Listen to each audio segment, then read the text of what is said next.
De volta no nosso terceiro e último bloco. Esse programa, essa pauta, esses convidados, tinha que ter o quê? Uns 5 blocos de programa? E ainda assim a gente não ia conseguir terminar de falar tudo que tinha para falar hoje. Mas a gente precisa entrar na pauta alienação parental. Tudo que já foi falado aqui até agora, doutora, o que isso tem a ver com a lei de alienação parental e por que ela se torna perigosa, com base em tudo que a gente já falou até agora? Ok, em primeiro lugar que a lei da alienação parental, ou seja, a alienação parental como uma legislação só no Brasil. Nós somos privilegiados de ter. Só tem no Brasil. Só tem no Brasil. Só. Em 31 de julho de 2017, havia um artigo no Código Civil do México. Houve uma denúncia em 2015, 2016, de uma mãe que denunciou o abuso do pai contra 3 filhos ou 3 filhas. E foi considerada alienadora. Ela estava na iminência de perder a guarda, e para não perder a guarda ela acabou matando as crianças e se matando. Isso causou um clamor público enorme no México, muito intenso. Foi parar na OEA, na Organização dos Estados Americanos.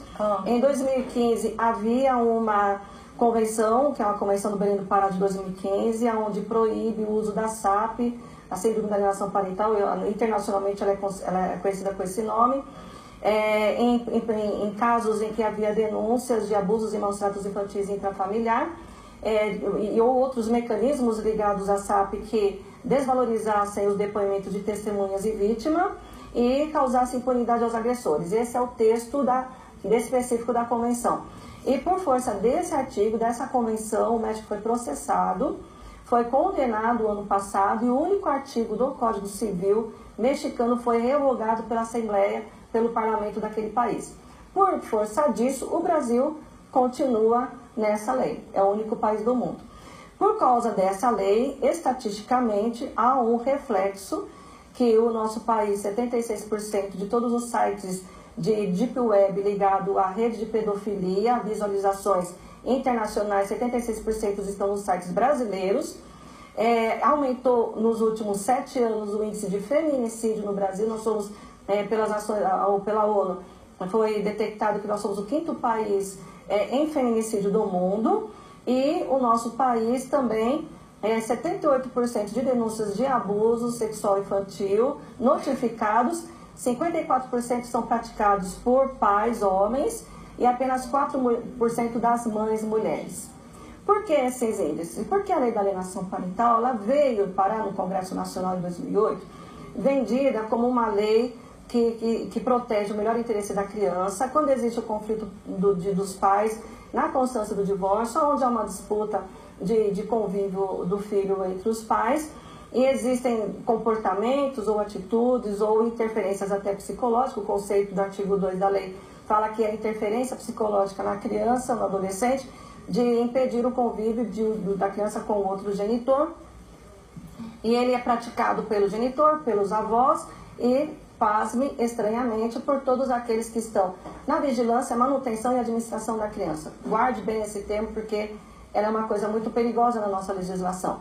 Então, o que acontece? Então, ela vendeu como uma questão de rivalidade conjugal, e quanto maior essa interferência, mais severa é a alienação parental, e ela torna-se ao passo de uma síndrome, e aí essa criança precisa ser afastada do alienador, dessa interferência, inversão de guarda a favor do outro, e aí essa criança passa a viver, e inclusive uma das penalidades é a suspensão do convívio parental do suposto alienador.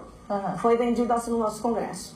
Só que a alienação parental, ela só aparece nos tribunais quando o conflito parental, ela existe já de uma história de violência doméstica ou de violência contra a criança e abuso da criança. Ela pode ocorrer, chegar no tribunal já com uma ocorrência na constância da união, seja casamento ou não estável, ou ela pode não ter acontecido e surgir exatamente quando começa os guardiões da criança, os genitores, a ter o convívio com a criança separadamente, ou seja, aí não tem uma vigilância de um genitor ao outro, né, porque não estão morando mais juntos. Então, na constância de visitas regulamentadas ou guarda compartilhada, começa a acontecer esse abuso em 4 paredes entre o genitor que está com aquele momento de convívio e a criança. tá? Então, aí surge o conflito. Por quê? Porque essa criança, ela sai desse ambiente de abuso, nessa visita ou nessa guarda compartilhada, desse genitor, e vai para outra casa contando a rotina. Sim. E nessa rotina ela começa a narrar cenas de abuso. De tudo que nós falamos aqui anteriormente, lembremos que existem algumas coisas muito interessantes no convívio parental, que é a criança, nesse caso específico, a gente chama de pedofilia incestuosa, existe uma especificação dentro do comportamento psicológico da criança, que a criança, ela tem o genitor como alguém que ela obedece, ela ama e ela confia. Diferente do pedófilo, que é estranho da família. Tá? Então o genitor, ela tem esse viés. Então muitas vezes esse abuso, ele é narrado para o outro guardião como um entretenimento, uma brincadeira afetiva. A alienação parental, ela entra na teoria dela, mexendo na questão de afetos, né? Então, quando você fala em interferência psicológica, você está querendo dizer que um genitor, ele tem a capacidade de programar a criança para ter raiva ou ódio ou uma indisposição afetiva contra o outro genitor e se apegar e ter um apego. Tem laudos até de estudos psicossociais nesses contextos de processo, que eles falam que a criança, ela tem até uma relação simbiótica com a pessoa que a protege, que no caso eles chamam de alienadora. Então tem um grau tão severo que é uma relação afetiva tão simbiótica que precisa romper essa simbiose e colocar essa criança isso para quer a dizer, relação. doutora, que quando a mãe denuncia que a criança está sendo abusada, Sim. o pai se defende dizendo que a mãe está alienando. Sim, a alienação parental ela acontece como defesa desses abusadores somente quando é denunciado essa situação. Aí se o juiz entender que a mãe está alienando, o juiz toma a criança da mãe e entrega para o abusador. E ele é um processo gradativo, veja bem, ela não é imediato. Tá? O artigo 6 da nossa lei de alienação parental, ela coloca nos seus incisos uma progressão desse processo de afastamento de quem está protegendo contra quem está abusando.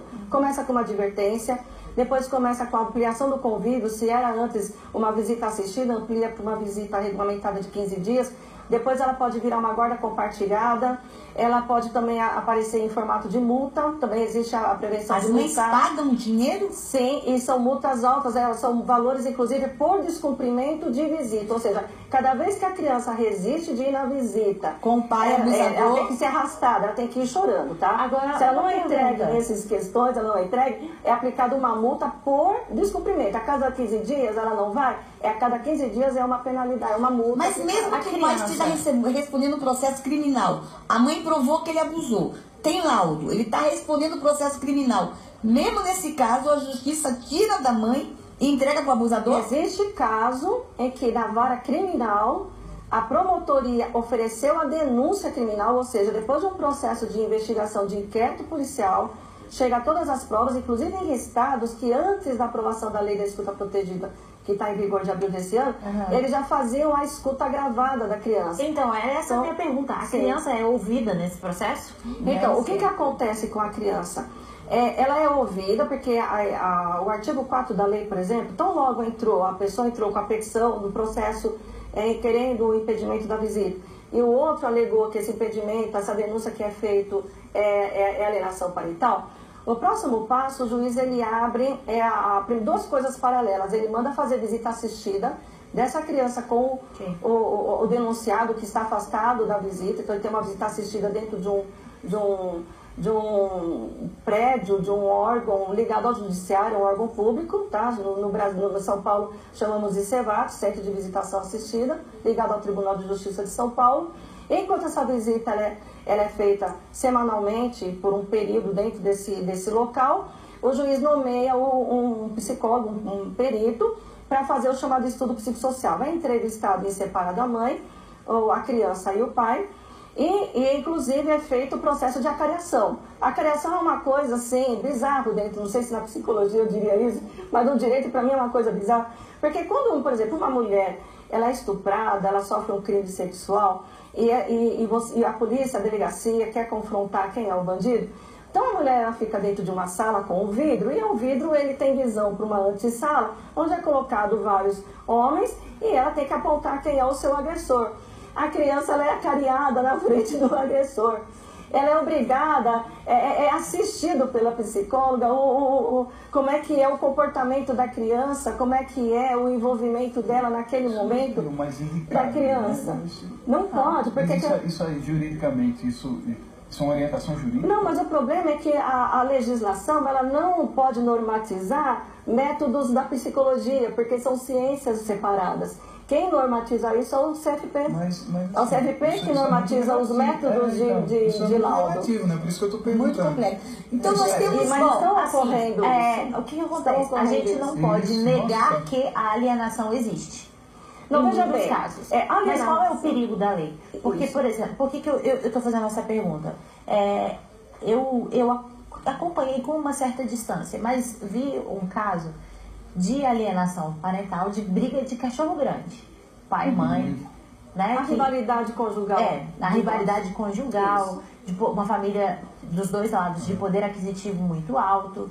E a criança claramente reproduzindo um discurso que ela foi absorvendo na rotina familiar ali com o alienador.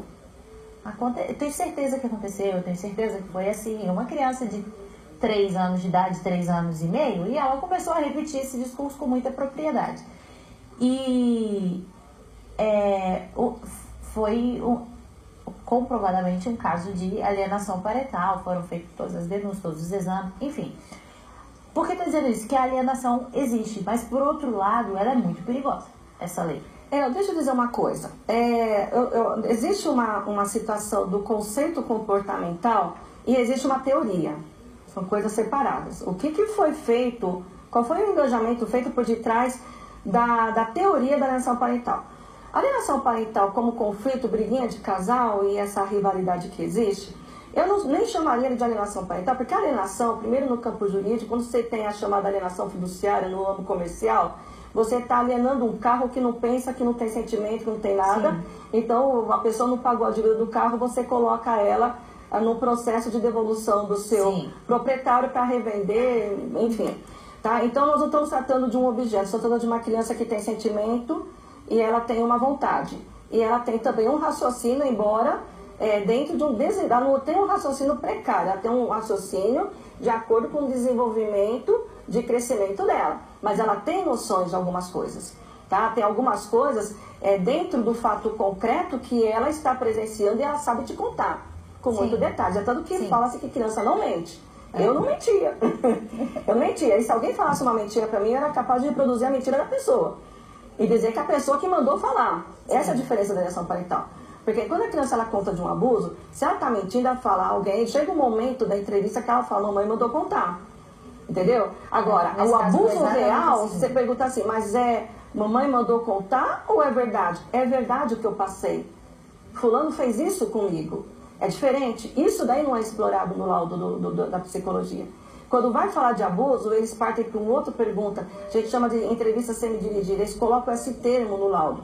Que um dos processos é a entrevista semi-dirigida. O laudo de alienação parental, você está falando. Sim, para concluir a alienação. Tem testes chamados de avaliação psicológica.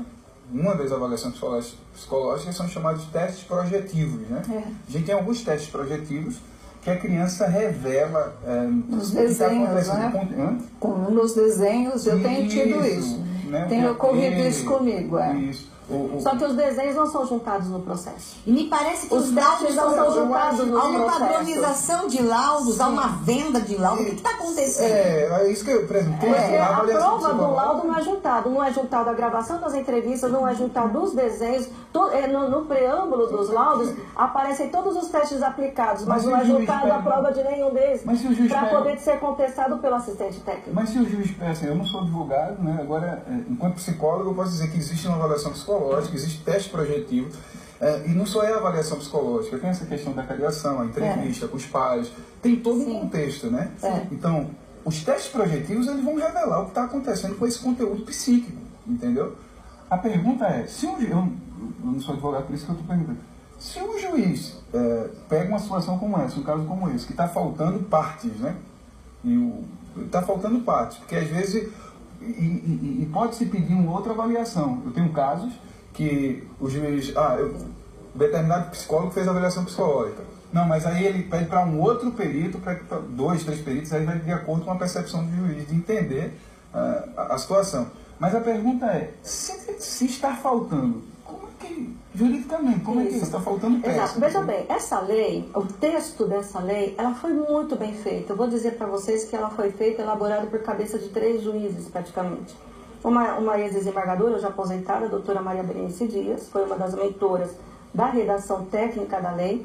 Existe um outro juiz que é de São Paulo, eu não lembro o nome dele, e quem entrou com o projeto de lei, que na época era deputado federal, inclusive pelo partido, um partido taxado como PSC, Partido Social Cristão, porque esse projeto entrou por um Partido Social Cristão em defesa da família, tão bonito, né? Vamos defender a família cristã, né? Então entrou o ex-desembargador, presidente do nosso tribunal aqui de São Paulo, Dr. Regis de Oliveira.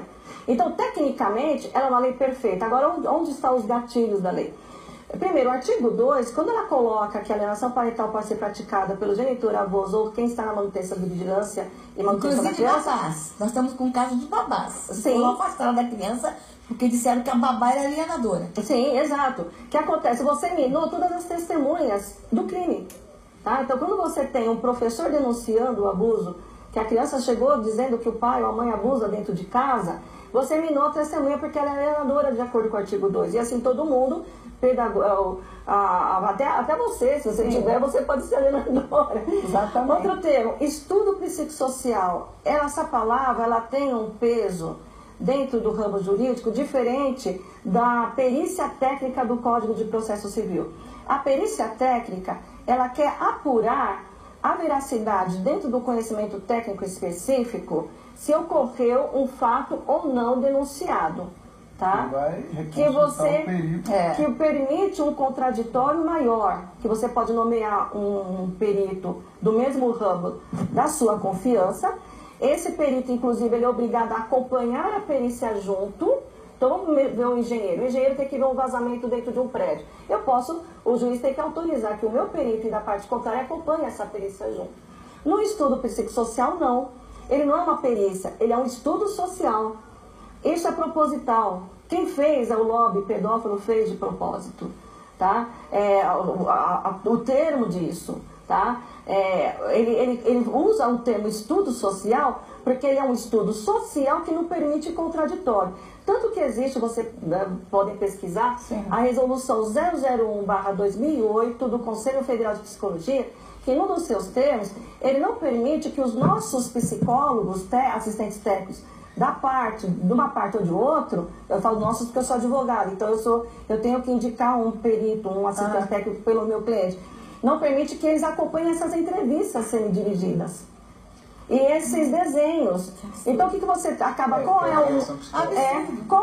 já é um cerceamento de defesa. Então, qual é o caminho que nós, advogados, tínhamos que pensar? Se existe uma agenda de entrevistas que eu tenho que fazer com o pai, mãe e criança, eu tenho o direito de, no mesmo pé de igualdade, produzir a minha contraprova. Então, eu tenho que pedir para o juiz as entrevistas nos mesmos graus de agendamento.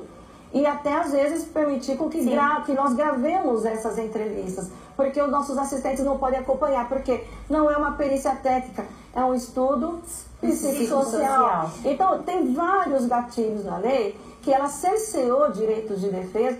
Outra coisa só importante. E é um pequeno relance. As entrevistas das partes, inclusive, a criança ela é parte processual. Ela é o objeto do interesse jurídico do momento. Tudo que é falado no laudo é revertido contra ele. Viola um artigo que tem no Código de Processo Civil chamado 379, que fala assim, que a parte processual ela é obrigada a fornecer todas as declarações ao juiz, exceto aquelas que reverterem provas contra si. Inclusive, esse artigo ele veio por força da Convenção de São José da Costa Rica, que ela é muito antiga, que deu origem ao nosso CPC de 1972, que proíbe a produção de prova contra si mesmo. Entendeu? Então, todas as entrevistas feitas no laudo acabam revertendo contra você. Inclusive a própria fala da criança, reverte contra ela. Doutora, na prática, quantas mães no Brasil a senhora acha que já teve a guarda revertida por causa dessa lei? Olha, Eu tenho conhecimento, inclusive, né, convivo bem de perto com um grupo de coletivo de mães, né, eu não estou autorizada a falar o nome do coletivo, a pessoa que lidera não me autoriza, pegou de surpresa agora a pergunta, mas ela fez um levantamento de 90 casos que ela tem de todo o país, e desses 90 casos, 90% já estavam com inversão de guarda, 50% dos casos estavam com inversão de com o processo ainda em andamento, e os outros 50% estavam com decretação de inversão de guarda. Nossa. Dessas inversões de guardas existiam, todas elas massivamente eram mães, né? Porque existe uma falácia equivocada a gente chama de gardenistas, porque a alienação parental ela foi criada por um americano chamado Richard Gardner, depois a gente pode, se der tempo, o programa É verdade contar. que ele definiu pedofilia, esse homem? Sim, o Richard Gardner tem uma história, inclusive ele foi o assistente técnico, o perito assistente técnico do processo do Michael Jackson, que ele foi acusado de pedofilia no parque dele, no Neverland. Tem uma história da alienação parental nisso, né? Que depois a gente pode até, se o programa permitir, contar rapidamente a história do Richard Gardner. Mas essas mães que tiveram, os gardenistas, eles falam o seguinte, que a inversão da guarda, por que a mãe predominantemente é chamada de alienadora? Porque a mãe, ela tem, majoritariamente hoje, pelo direito, pelas sentenças judiciais ou pelas disposições iniciais dos processos de divórcio, a mãe ela tem a guarda unilateral inicialmente, até que os juízes comecem a regulamentar as visitas e a guarda compartilhada. Okay. Porém, isso é uma falácia, tá? Porque, por exemplo, quando nós temos hoje as guardas invertidas a favor dos pais, na hora de voltar à regulamentação de visita assistida, eles criam dificuldades judiciais para o retorno do convívio materno à criança. Com base em quê? Exato. Então, por que hoje, majoritariamente, as mulheres são chamadas alienadoras e os homens usam a alienação parental como defesa das acusações de violência doméstica e abuso? Porque nós temos aquela estatística que eu falei para vocês, que de 78% dos abusos, 50 e poucos por cento são pais que perpetram os abusos e só 4% as mães. Então, as estatísticas, e não só que mundialmente nós temos um índice maior de abuso infantil e outra coisa, foi perguntado no começo do programa, por que existe esse instinto de pedofilia contra a criança?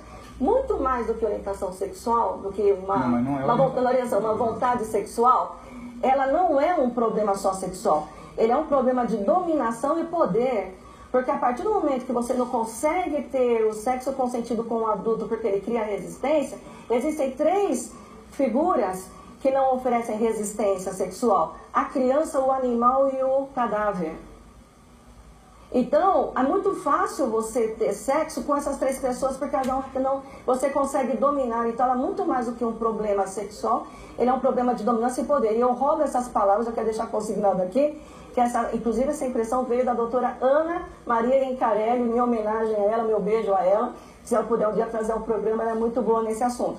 Mas o que está acontecendo é isso. Então, por que as mulheres são acusadas de alienadoras? Por causa dos índices de abuso Doutora, tem alguma criança no Brasil que já morreu vítima da lei de alienação? E a guarda foi invertida e essa criança morreu? Existe, inclusive. Eu posso falar o nome até da vítima porque ele tornou-se público, foi para a mídia esse caso. Inclusive, em setembro agora vai ser o julgamento final na instância criminal. Tá? Nós temos um caso, a gente chama que foi a primeira vítima da alienação parental, Joana Marcenal, no Rio de Janeiro. Uma criança, parece que é de 5 anos de idade, e havia... Joana Marcenal? Marcenal. Né? Inclusive, né, a família está levantando um movimento, porque o pai até hoje está impune, passado 10 anos. O caso aconteceu em 2008, antes da lei acontecer, aliás, 2010, antes da lei acontecer, antes da lei surgir, foi a primeira vítima de alienação parental. O que acontecia? Essa criança ela tinha um problema de doença, onde ela tinha crises de convulsão. E no estudo psicossocial, a mãe ela é médica. Né? Então, o problema é que a mãe é médica e o pai, inclusive, é um funcionário do Tribunal de Justiça do Rio de Janeiro. Parece que é um escrevente, alguma coisa assim. E a mãe denunciou, ela falou no estudo psicossocial que essa criança tinha essa doença, que ela não podia ficar permanentemente com o pai, porque o pai não sabia lidar com essa doença, inclusive, e que, inclusive, uma pessoa que no convívio, durante o casamento deles, ele não se importava com o convívio da criança, ao ponto de saber lidar com a doença dela. Então, sempre quando a criança convulsionava, era ela que socorria. Então, que era perigoso o convívio em guarda compartilhada, em situação permanente com a criança sob esse risco. Deu alienação parental, mas está constado no laudo dessa advertência. A criança ela tinha resistência de ir ao pai em face desse temor, com 5 anos de idade, até que o juiz ele fez uma inversão de guarda provisória por 90 dias. Tá? Com 53 dias, a menina convulsionou. No laudo do ML tem vestígios de enforcamentos, de estranguras, existem hematomas na mão, inclusive eu cheguei até a passar fotos, né, denunciando essa situação que houve, não foi na época, foi recente agora, para mostrar que a alienação parental já vem de muito tempo dessa situação. Então são hematomas roxos de mão, de pé, que foram tirados fotos quando ela foi internada. Ela foi socorrida no hospital pelo pai, e quando ligaram para a mãe, que estava no interior de São Paulo, a criança já estava em UTI. Nossa. A advogada dela entrou com pedido de reversão de guarda. A juíza deu em 24 horas a reversão de guarda, mas a criança já estava em UTI. Deu afastamento do pai com relação à visita em hospital. 15 dias depois a criança veio a óbito. Então a mãe conseguiu ter a filha de volta já praticamente morta. E a princípio ele foi criminalizado por homicídio. Estão tentando desqualificar o crime de homicídio por maus tratos, porque é uma pena menor e pelo tempo do processo ela pode inclusive cair na prescrição. Isso quer dizer, doutora, que se a mãe acusa o pai de maus tratos ou de abuso, a mãe pode perder a guarda da criança. A penalidade, na verdade, a lei da alienação parental, a funila não tem outro caminho, tá? Ela não tem plano B. Ela denunciou abusos e maus tratos, o fim desse processo, inevitavelmente, é inversão de guarda e é uma questão de tempo, viu? É uma questão de tempo. Você tem que nadar contra a maré, estender esse processo até a criança ter uma idade de poder verbalizar, mas é doloroso, é um processo doloroso. Eu tô aqui e falei isso no outro bloco, afundando aqui, ó, dentro da minha cadeira, que vai dando um desespero. A gente vai encerrar o programa, infelizmente, mas eu quero fazer uso de uma das falas da doutora Damares, quando ela disse assim: a gente vai enfrentar uma eleição agora e às vezes você fica em casa com tanta agonia ouvindo essas coisas, pensando onde é que o Brasil vai parar. Em outubro nós teremos a chance de determinar, não onde o Brasil vai parar, mas pelo menos ao longo de mais 4 anos, os próximos passos que serão dados. Então, sobre essas pautas que nós falamos aqui, que tanto aflige quem é de bem e quem defende os valores da família, não vote sem antes saber a opinião do seu candidato sobre tudo isso que foi falado aqui. Questione o que seu candidato pensa sobre alienação parental. Ele não sabe o que é isso, não merece o seu voto se esse assunto te incomoda. O que seu candidato pensa sobre pedofilia? Não sei, ele nunca falou nada. Procure saber, gente, porque são a nossa voz, né? Verdade. São os nossos representantes dos nossos interesses. Estamos com o horário estourado, né, produção? Mas dá pra comer uma pipoca? Vou me despedir dos meus queridos convidados de hoje. Vou dar pipoquinha eu vou falar uma coisa pra vocês. Vocês já podem ter comido pipoca boa na vida, mas igual essa, né, da Pan, está para nascer, tá bom? Agradeço a presença dos meus convidados, agradeço a sua audiência. Semana que vem a gente está de volta com mais um programa. Deus te abençoe. Não para os meus pés.